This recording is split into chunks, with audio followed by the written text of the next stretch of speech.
सुनो, शांति यदि हमारे घर में नहीं है तो उसका जिम्मेदार कौन है? उनके घर में शांति नहीं है। अच्छा बताओ, किन के घर में शांति होती है और किन के घर में नहीं होती? ये बताओ, फिर हम बताएंगे किन के घर में शांति होती है और किन के घर में नहीं होती। आप बताओ, आप बैठे बैठे बताओ, खड़े होने की जरूरत नहीं है, बैठे। किन के घर में शांति होती है? चलो होती है, बताओ मन से। आप बताओ दादाजी, किन के घर में शांति होती है? मैया आप बताओ, अभी ऑप्शन भी दूंगा। जिनके घर में शांति होती है, किन के घर में शांति होती है? शांति के लिए क्या होना अनिवार्य है घर में? क्या घर में शांति के लिए क्या क्या होना चाहिए? ऑप्शन सुनो। घर में शांति के लिए क्या होना चाहिए? पैसा, प्रेम, या बड़े छोटे का अभिमान कि मैं बड़ा एटीट्यूड। बताओ क्या चाहिए घर में? किनके घर में शांति है? जिनके घर में पैसा है उनके घर में, जिनके घर में प्रेम है उनके घर में, या जिनके घर में अभिमान है, एटीट्यूड है बड़े होने का, या जिनके घर में संगठन है?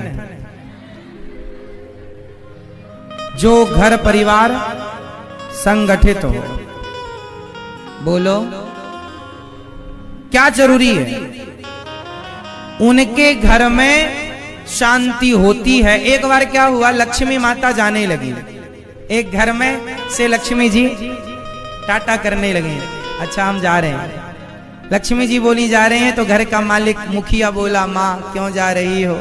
माँ बोली 15 दिन में चली जाऊंगी, 15 दिन में जाऊंगी, 15 दिन के भीतर तू कुछ मेरे से मांग ले।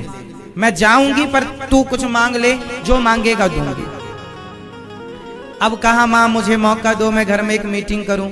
तो बूढ़े आदमी ने अपने बेटों को, बहुओं को, पत्नी को, परिवार को इकट्ठा किया, पोता पोती सबको, सबसे कहा बेटा अब अपने घर से लक्ष्मी जी जा रही हैं, और अब बताओ उन्होंने कुछ मांगने का कहा है, क्या मांग लो? अच्छा आपको कुछ कहा होता कि मांग लो? एक ने कहा पैसा मांग लो, तो दूसरे ने कहा लक्ष्मी जी जा ही रही हैं तो पैसा कितना भी मांग लो टिकेगा ही नहीं, लक्ष्मी जी जा रही हैं। सोना मांग लो नहीं टिकेगा, ये मांग लो नहीं टिकेगा, कुछ भी नहीं। छोटी बहू ने एक निर्णय दिया फाइनली। छोटी बहू ने कहा पिताजी, ससुर जी से, पिताजी आप लक्ष्मी माँ से कहो कि माँ आप जा ही रही हो तो ऐसी कृपा करके जाओ कि जब लक्ष्मी जाती है ना तब घर में बड़ा तूफान आता है, आपसी मतभेद होता है। तो ऐसी कृपा करो माँ कि हम आपस में सभी का एक दूसरे से प्रेम बना रहे, पति का पत्नी से, पिता का पुत्र से, माँ का बेटे से, सास का बहू से, जेठानी का देवरानी से, हम पूरा परिवार प्रेम के धागे में बंधे रहें। माँ से बस इतना निवेदन करो। ससुर को बात अच्छी लगी कि भाई लक्ष्मी तो देखो चली ही जाएंगी, पर घर में जो प्रेम है, यदि घर में लक्ष्मी के जाने के बाद प्रेम बना रहा एक दूसरे के लिए तो फिर भी शांति रहेगी। तो लक्ष्मी जी से उसने कह दिया कि माँ आप जा रही हो तो हमारे परिवार में आपस में कोई लड़ाई ना हो, सब लोग एक दूसरे से प्रेम करें, एक दूसरे के लिए जिएं, एक दूसरे के लिए शॉपिंग करें, एक दूसरे का ख्याल रखें, अपना ख्याल कोई ना रखे, सब एक दूसरे का ख्याल रखें। लक्ष्मी जी ने जब ये बात सुनी कि ये मेरे से घर में प्रेम मांग रहा है, लक्ष्मी जी बोली अच्छा एक काम कर, तूने प्रेम मांगकर मेरा दिल जीत लिया, जहां प्रेम होता है वहां मैं जरूर रहती हूँ। तेरे घर में प्रेम की कमी होने लगी थी इसलिए मैं जा रही थी। जहां प्रेम होता है ना भाई का भाई से, जेठानी का देवरानी से, उस घर में संपन्नता भी रहती है। और जहां प्रेम है वहां संगठन भी होता है। जहां सुमति तहां संपत्ति नाना। प्रेम है तो एकता भी है। हमारा आपसे प्रेम होगा तब ना हम और आप संगठित रहेंगे। प्रेम ही नहीं होगा तो संगठन का कोई सवाल ही नहीं। तो घर में शांति के लिए क्या जरूरी है मेरी मां? आजकल घर परिवार में शांति इसलिए नहीं है क्योंकि आपसी प्रेम कमजोर पड़ गया है। आज तो पत्नी भी अपने पति से प्रेम नहीं करती। वो कुछ पत्नियों की बात कर रहे हैं, आप सब लोग बुरा ना मान जाना। कुछ पत्नियां प्रेम नहीं करती, कुछ पति प्रेम नहीं करते, कुछ पति ऐसे पत्नी से प्रेम नहीं पड़ोसन से प्रेम चल रहा है, तो कुछ पत्नियों का भी पति से नहीं पड़ोसी से चल रहा है प्रेम। तो आजकल ना प्रेम बट गया, तो प्रेम ही एक जगह नहीं टिक रहा है। इसलिए घर में क्या है? अशांति। बेटा अपनी मां की बात क्यों नहीं सुनता? क्योंकि मां से प्रेम नहीं। पहले का बेटा अपने मां से अपने बाप से खूब प्यार करता था। बाप जूता भी मारे बेटे को, 2-4 गलती करने पर जमा दे तो बेटा गुस्सा नहीं होता था। अरे बाप नहीं जूता मारेगा तो कौन मारेगा, मां नहीं डांटेगी तो कौन डांटेगी। आजकल के बच्चों को जरा सा डांट दो मुंह फुला लेते हैं। कई बच्चे तो बड़ा माँ बाप को ही गालियां देने लग जाते हैं, आंख दिखाने लग जाते हैं। क्यों? क्योंकि आज के युग में प्रेम कम है, प्रेम बट गया ना। मोबाइल से प्रेम ज्यादा है, गेम से प्रेम। दिन भर आप 2-2 घंटे गेम खेल रहे हैं, तो प्रेम कहां बट रहा है आपका? वस्तुओं में प्रेम डिवाइड हो रहा है, बट रहा है। सामग्रियों में प्रेम बट रहा है। हमें गाड़ी चाहिए, पापा गाड़ी दिलाओ, नहीं दिलाए, पापा अच्छे नहीं है। अरे उनके पिता ने तो गाड़ी हमारे नहीं दिलाई, उनके मोबाइल दिलाए हमारे नहीं दिलाए। आजकल प्रेम गाड़ी से है, मोबाइल से है, वस्तुओं से है। इच्छाएं पूरी करते चलो तो अच्छे हो, इच्छाएं पूरी नहीं हुई तो बेटा भी दुश्मन हो जाता है। इसका मतलब अशांति है। अशांति का मतलब प्रेम की क्या है? आज के लोग ना प्रेम नहीं करते। पहले का ना दादा बुढ़ा बुढ़ी लोग बुढ़ापे में भी प्रेम करते थे। उनका प्रेम देखो, बूढ़े लोगों को आज भी एक साथ बैठते हैं बुढ़ापे में। गांव में चले जाना, बूढ़े आदमी को देखना, बूढ़ा बैठा होगा तो बगल में डोकरी जरूर बैठी होगी। बुढ़ापे में भी उनका प्यार है। अभी भी बूढ़ा गाना गाता, तुझे ना देखूं तो चैन आता नहीं। तो प्रेम उनका देखो इतना बढ़िया प्रेम होना चाहिए। अब तुम हंसते हो, पति पत्नी में प्रेम नहीं होना चाहिए क्या? ऐसी वाला प्रेम होता है ना तो गृहस्थी अच्छी होती है। बच्चों से, परिवार से प्रेम, और जब सबसे प्रेम होगा तो मुझे लगता है कि भगवान से भी प्रेम होगा। तुम इंसानों से प्रेम ना कर पाए तो भगवान से ना कर पाओगे। भगवान का भक्त कौन हो सकता है? जो अच्छा प्रेमी हो सकता है, वो अच्छा भक्त हो सकता है। एक भक्त थे, दक्षिण भारत की घटना है। स्वामी श्री रामानुजाचार्य जी रंगनाथ भगवान का दर्शन करके बाहर निकले तो श्री रंगम में एक पहलवान रहा करता था। पहलवान, उसकी पत्नी इतनी सुंदर थी, इतनी सुंदर थी कि जब वो चला करता ना तो अपनी पत्नी के आगे उल्टा चला करता, उल्टा देखते हुए, पल भर के लिए पलक ना झपकाता, टुकुर टुकुर देखते ही जाए, और छाता लगाए पत्नी के ऊपर उल्टा उल्टा चले कि धूप में काली ना पड़ जाए घर वाली। आपका पति ऐसा कर सकता है? क्यों? कितनी अच्छी रही होगी ना उसका पति, कितना अच्छा था। उल्टा चलता बेचारा और पत्नी को देखता रहता है। सो ऐसे पति होने चाहिए जो अपनी पत्नी को ही देखे और किसी को ना देखे। ऐसी होने चाहिए। और ऐसा तब संभव है जब पति पत्नी का क्या हो? प्रेम। प्रेम बहुत बड़ी चीज है साहब। आज लोग प्रेम समझते नहीं है क्या? प्रेम की कमी के कारण ही तुम्हारे घर में विवाद है, तुम्हारे घर में तू मैं चल रही है, कलह है, अशांति। सिर्फ प्रेम की कमी से प्रेम बढ़ जाएगा, खत्म सारी झंझट। तो वो उल्टा उल्टा चलता पीछे पीछे। वहां से श्री रामानुजाचार्य स्वामी गुजर रहे थे, श्री रामानुजाचार्य जी। तो रामानुजाचार्य जी की दृष्टि पड़ी। अच्छा, सारा जमाना उस पर हंसता था। अच्छा, कोई भी हंसेगा, अरे कैसा स्त्री लंपट है बताओ, घर के अंदर तो देखे देखे, बाहर भी निकलता है तो उसी को देखता है और उल्टा चलता है, छाती छतरी उसके ऊपर और खुद धूप में उल्टा। मैं काला पड़ जाऊं, ये काली ना पड़े। रामानुजाचार्य जी ने देखा, लोग हंस रहे थे। स्वामी जी ने देखा ये कौन है, बोले ये भक्त है अपनी पत्नी का। नाम था धनुर्दास, बाद में उसका नाम पड़ा।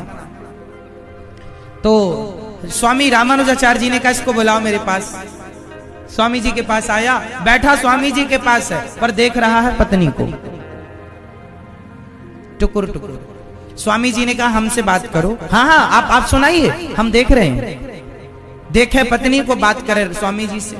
स्वामी जी ने कहा तुम इतना क्यों देखते हो अपनी पत्नी को?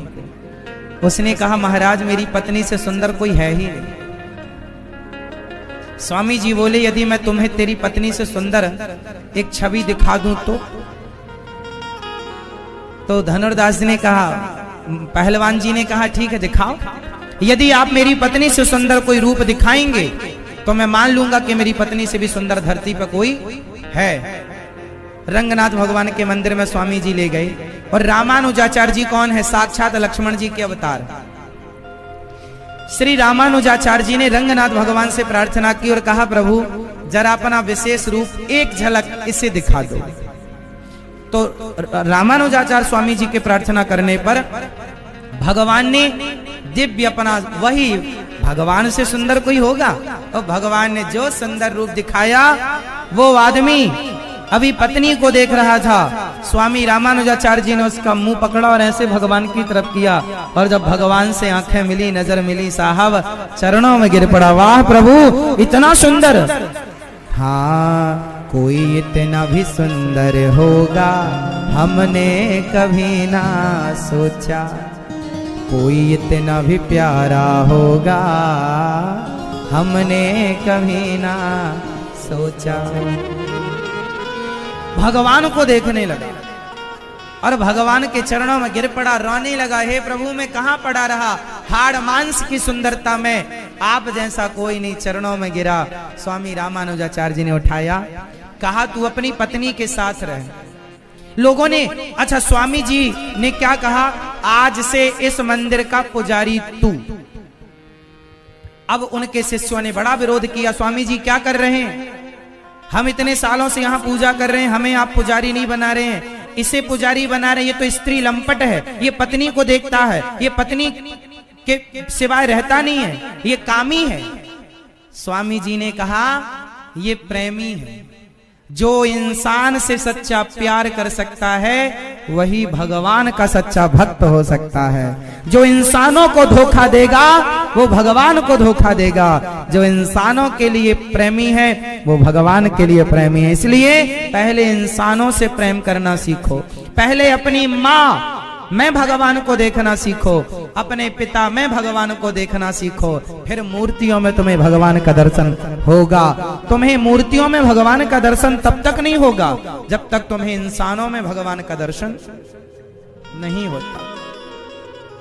जो इंसानों में भगवान को ना देख सका वो पत्थर में भगवान को देखेगा, मूर्ति में भगवान को देखेगा। इसलिए ये प्रेमी है।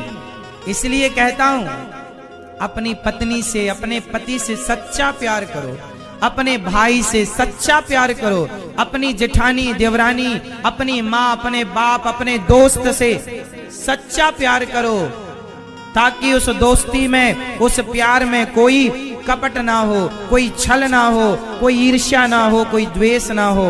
जहाँ सच्चा प्रेम होता है, जहाँ सच्चा प्रेम होता है वहीं भगवान होते हैं। जहाँ प्रेम नहीं वहां भगवान। और अपनी पत्नी को आप प्रेम करो किस रूप में कि ये इसके भीतर ईश्वर है। पति से हमारे यहाँ पति को भगवान कहा गया इसीलिए कि तुम अपने पति से भगवान मानकर प्रेम करो, अलग से भगवान खोजना नहीं पड़ेगा। जो भगवान पत्थर से प्रकट हो सकता है वो पति से भी प्रकट हो सकता है। कितनी अच्छी हमारे हिंदू धर्म में, हमारे सनातन संस्कृति में विधा है, कितनी अच्छी व्यवस्था है हमारी। हम सब में भगवान का दर्शन करते हैं। हम एक जगह भगवान को नहीं देखते, हम सब जगह भगवान को देखते हैं। हरि व्यापक सर्वत्र समाना। हमारा भगवान केवल तीर्थों में है ऐसा नहीं, हमारे भगवान आपके हृदय में भी है, हमारा भगवान पत्थर में भी है, हमारा भगवान कण कण में है। जो जहां से पुकारे, प्रेम से पुकारे, वहां से भगवान प्रकट होते हैं। ये सुविधा हमारे लिए, हम सबके लिए। तो बताओ परिवार में क्या होना चाहिए आपस में? जहां प्रेम होगा वहां शांति होगी, और जहां प्रेम होगा वहां भक्ति भी होगी।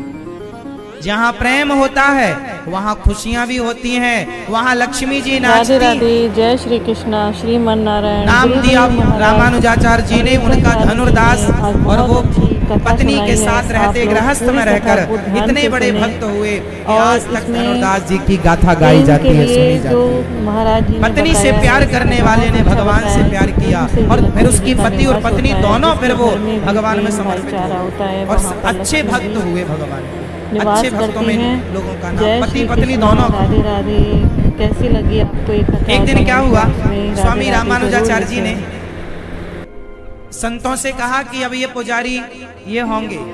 संतों ने कहा नहीं, हम पुजारी बनेंगे, हम साधु हैं, हम संत, हम सन्यासी हैं, हम इतने बड़े भक्त हैं भगवान के, ये लोग तो आज के हैं।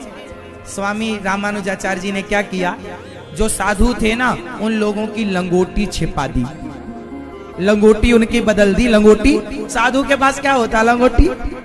अच्छा साधु लोग ना लंगोटी पे लड़ जाते, हमारी लंगोटी कहाँ गई? तो एक दिन लंगोटी मिली नहीं उनकी, तो आपस में ना साधु लोग लड़ गए, मेरी लंगोटी तुमने चुरा ली, मेरी लंगोटी तुमने। और महाभारत हो गया, उसने दो दिया, ढिसुम ढिसुम, इसने भी दो मारा। स्वामी जी बोले क्या हुआ? बोले हमारी लंगोटी छिपा ली, लंगोटी चुरा ली। आज रात हुई तो स्वामी रामानुजाचार्य जी ने उन्हीं संतों को बुलाया जिन्होंने लंगोटी के लिए लड़ाई की थी, उनको बुलाया, यहाँ आओ।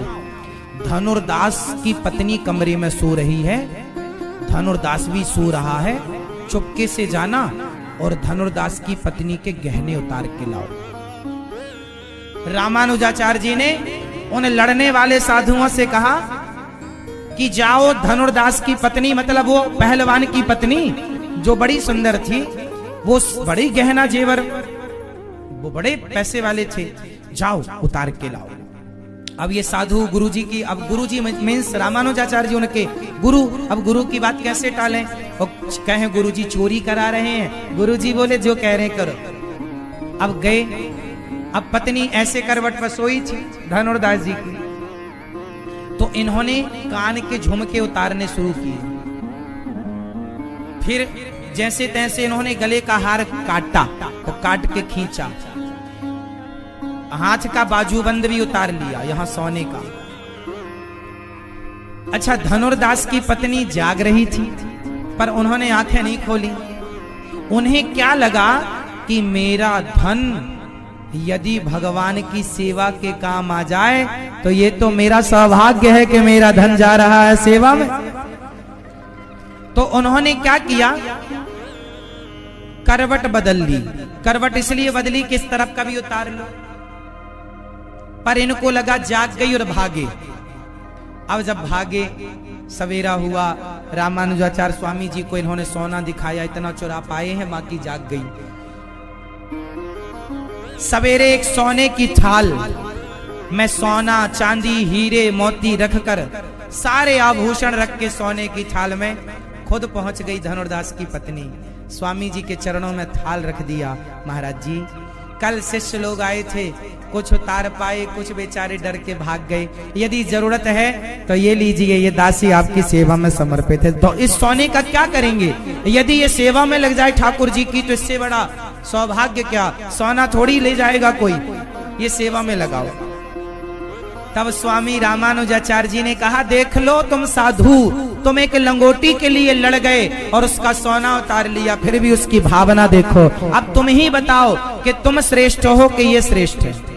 आप बताओ श्रेष्ठ कौन है? जिसके अंदर त्याग है, सोने का भी कोई मोह नहीं है। तुम्हें लंगोटी का, तुम साधु हो गए पर तुम्हें लंगोटी का मोह ना छूटा, कमंडल का मोह ना छूटा। जरा जरा सी चीजों के लिए तुम लड़ते हो, 2-2 रुपए के लिए झगड़ा करते हो, जिसके जीवन में ऐसा श्रेष्ठ त्याग होता है, भगवान का भक्त वही हो सकता है, वही ठाकुर जी की सेवा करने का अधिकारी हो सकता है। धनुर्दास को ठाकुर जी की सेवा में रामानुजाचार्य जी ने कहा, ये पूरा धन तुम ले लो, हम तो केवल इनको सबक सिखाने के लिए ये कर रहे थे। सबक सिखाया, सबक सीख लिया लोगों ने। तो भगवान के भक्त को सोने से प्यार होगा, चांदी से प्यार होगा, हीरे से प्यार होगा, तो भगवान से क्या प्यार करोगे? जो संसार की वस्तुओं से प्रेम नहीं करता, वही तो भगवान से प्रेम कर सकता है। मीन्स संसार की वस्तुओं को महत्व ना दे, भगवान के आगे, भगवान के आगे संसार की वस्तुएं तुच्छ हैं, इनका कोई मूल्य, भगवान के मूल्य से संसार की वस्तुओं का कोई मूल्य लगाए तो मूर्खता है ना मेरी माँ, हाँ या ना? इसलिए भगवान से सच्चा प्रेम करने वाला श्रेष्ठ है। और सबसे धनवान वही है जिसके पास सोना चांदी हीरा मोती है, वो नहीं जिसके पास पायो जी मैंने राम रतन धन पायो, राम नाम का धन जिसके पास, वो सबसे धनवान है। मैया सुन रही हो मेरी माँ? आवाज आ रही है? अच्छा सुनो मेरी माँ, पंचायत ना करो, सुनो। तो ऐसे श्री नारद जी महाराज ने कहा, सारे तीर्थों में गए शांति नहीं मिली। शांति वहां है जहां माता पिता की सेवा है, रिस्पेक्ट है, अपने बड़ों का आदर है। जहां पति पत्नी प्रेम से है, वहां क्या है? शांति। और जहां झगड़ा है वहां, तो आप लोग कितने लोग अब घर परिवार में प्रेम को बढ़ाएंगे? प्रेम की मात्रा, कमाई ज्यादा हो पर कमाई से ज्यादा प्रेम हो। कमाई करोड़ों की और घर में प्रेम नहीं है तो करोड़ों मजे नहीं देंगे, स्वाद नहीं उन करोड़ों का। और प्रेम है ना तो घास की झोपड़ी में भी जीवन आनंद से गुजर सकता है, और प्रेम नहीं है तो सोने की लंका में भी जीवन गुजरना संभव नहीं है। सही है ना मेरी माँ? इसलिए अपनी सास की, अपने ससुर की, अपने पति की, अपनी पत्नी की, अपनी माँ, अपने बाप की इज्जत करना सीखो। कौन कौन करेगा सबका सम्मान? करेंगे ना? करते हो आप लोग, हमें पता है, आगे भी करेंगे। आज देखो ना, सेवा हर बहू अपनी सास की, हर बेटा अपनी माँ की करता, तो गौरी गोपाल वृद्धाश्रम में आप लोग कितने लोगों ने गौरी गोपाल वृद्धाश्रम का दर्शन किया है? आप लोगों ने किया?